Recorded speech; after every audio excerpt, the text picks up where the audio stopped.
pour liquid nitrogen onto this superconducting ceramic. It creates a supermagnetic field. Let me place the magnet on top. You can then let the two magnetic fields repel each other. And look at that. The magnet is floating right on top of the supermagnet. And notice that if I tweak it, it spins with no friction. With superconductivity only occurring at very cold temperatures, scientists must achieve the same results in a more reasonable environment before levitating vehicles catch up with Lucas's imagination.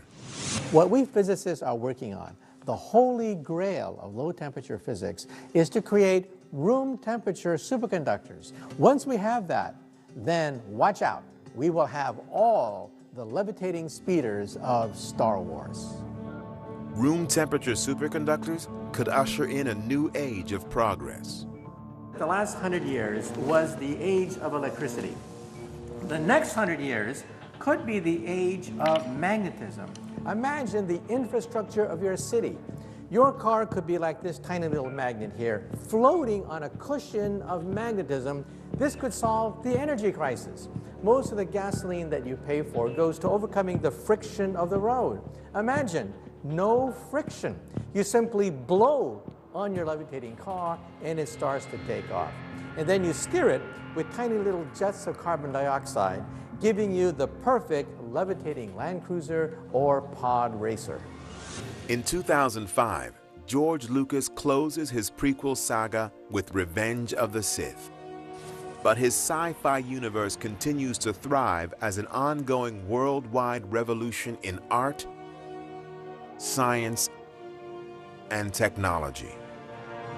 We'll always owe George Lucas for drawing people toward this notion that the future can be an adventure. What we hope is that people will take this adventure. He turned space into a living, breathing, exciting sort of place to be. And that's important because if you go into a classroom, a lot of our youth are intrigued with the idea of going into space. And why? Well, a lot of it has to do with Star Wars. The thing that I admire the most about George Lucas is that he's a renegade. He's this rogue filmmaker. He broke all the rules. If Star Wars had never been filmed, perhaps a generation of scientists might not have been inspired to go into science. In a 1977 interview, George Lucas reveals his goal for Star Wars. I'm hoping that if the film accomplishes anything, it takes some 10-year-old kid and turns him on to outer space. I would feel very good if someday when I'm 93 years old, they colonize Mars, and the leader of the first colony says, "I really did it because I was hoping there would be a Wookiee up here."